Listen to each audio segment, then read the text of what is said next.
اللهم صل على سيدنا محمد صلاة ترغب وتنشط.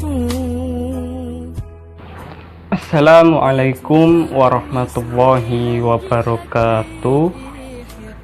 Perkenalkan, nama saya Rudi Darmawan, NIM 18020160799, kelas HKI B5.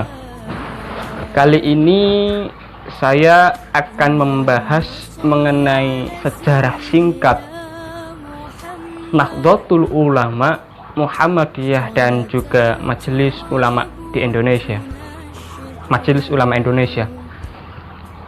Perlu diketahui teman-temanku semuanya bahwa pada awal mula berdirinya dua organisasi besar di Indonesia, yaitu Nahdlatul Ulama dan juga Muhammadiyah, ini memiliki sejarah panjang dalam pembentukannya. Yang pertama mengenai sejarah Nahdlatul Ulama. Nahdlatul Ulama atau NU ini merupakan organisasi Islam terbesar di Indonesia yang didirikan pada tanggal 31 Januari tahun 1926 Masehi, yang diketuai oleh Yai Haji Hasyim Asy'ari. Nahdlatul Ulama atau NU ini bergerak dalam bidang ekonomi, pendidikan, sosial, dan keagamaan yang bersifat nasionalis. Nahdlatul Ulama ini berlandaskan pada Ahlus Sunnah wal Jamaah yang bermadhab Syafi'i. Pada awal pendirian Nahdlatul Ulama ini sebelumnya telah digagas atau direncanakan oleh Kiai Haji Wahab Hasbullah dan juga Kiai Mas Mansur, yang mana pada waktu itu ulama-ulama di Indonesia, ulama-ulama di Jawa Timur, Madura, Jawa Tengah, dan juga Jawa Barat ini berkumpul di Surabaya di kediaman Kiai Haji Wahab Hasbullah, yang mana pada pertemuan ini juga merupakan sudah direncanakan oleh Hadratus Syekh Kiai Haji Hasyim Asy'ari. Nah, lalu mengapa kok dibentuk NU? Karena ini penting untuk mempertahankan umat Islam, kalangan umat Islam tradisional di Indonesia, agar tetap mempertahankan akidah Ahlus Sunnah wal Jamaah, sehingga perlu dibentuk wadah khusus, yaitu Nahdlatul Ulama. Lalu alasan lain mengenai dibentuknya Nahdlatul Ulama ini berkaitan karena pada waktu itu ada ajakan dari kaum Sunni yang mengajak umat Islam kembali kepada hakikat Islam murni dan meninggalkan pemikiran bermadhab. Lalu kemudian muncul Qonun Asasi yang menjadi landasan berpikir bagi warga NU, baik dalam bidang sosial, keagamaan, ataupun politik.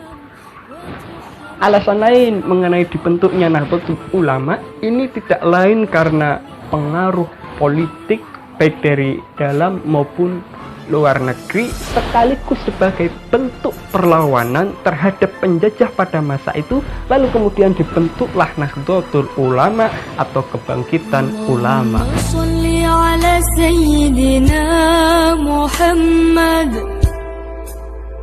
صلاة ترغب وتنشط وتحمس بها الجهة لإحياء وإعلاء دين الإسلام وتحمس. Kemudian yang kedua mengenai sejarah organisasi Muhammadiyah. Bermula dari sepetak ruang tamu yang ada di kediaman Kiai Haji Ahmad Dahlan di Kauman, Yogyakarta, pada waktu itu Kiai Haji Ahmad Dahlan mulai merintis pendidikan Islam, madrasah diniyah Islamiyah, untuk mendidik santri-santrinya agar taat beragama dan juga berjiwa sosial. Muhammadiyah sendiri berarti pengikut Nabi Muhammad Shallallahu Alaihi Wasallam. Muhammadiyah merupakan gerakan Islam dakwah amar ma'ruf nahi munkar dan juga tajdid yang berdiri pada tanggal 18 November tahun 1912 Masehi untuk merintis jalan pembaharuan bagi kesejahteraan umat Islam agar tentunya umat Islam ini menjadi lebih berkembang dan menjadi lebih baik. Berdirinya Muhammadiyah ini berlandaskan pada Quran surat Ali Imran ayat 104 yang mengajak manusia untuk melakukan kebaikan, menyeru kepada yang ma'ruf dan mencegah dari yang munkar.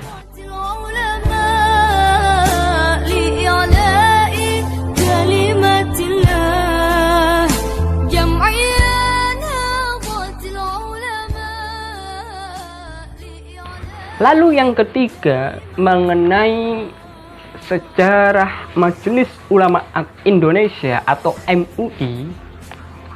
Majelis Ulama Indonesia ini dibentuk di Jakarta pada tanggal 26 Juli tahun 1975 Masehi dalam pertemuan alim ulama yang dihadiri oleh ulama-ulama daerah, ormas-ormas Islam, dan juga dari Dinas Rohani Islam, Angkatan Darat, Angkatan Laut, Angkatan Udara, dan juga kepolisian.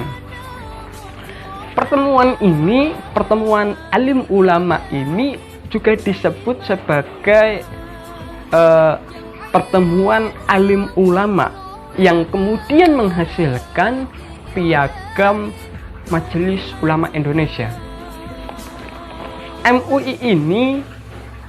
Dibentuknya MUI ini sebagai wadah musyawarah para alim ulama di Indonesia, sekaligus menjadi bentuk pengamalan ukhuwah Islamiyah.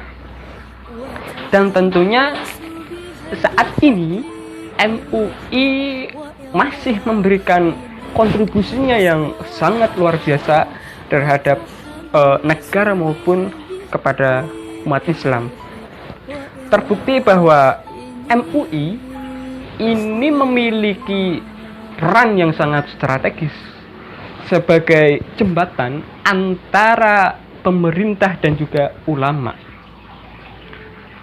Sekaligus MUI ini membantu pemerintah dalam menetapkan, memberikan pertimbangan keagamaan. MUI juga berfungsi sebagai penasihat terhadap tokoh-tokoh negara dan juga membantu fatwa, memberikan fatwa kepada umat Islam di Indonesia. Demikian penjelasan singkat dari saya. Tentunya dari penjelasan saya ini banyak sekali kekurangan.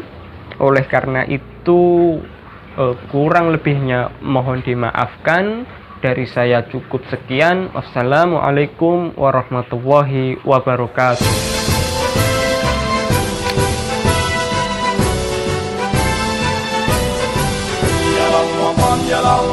Yalal waton, hubbul waton minal iman, warakakum minal hirman, inhadu alal waton, yalal waton, yalal waton, yalal waton.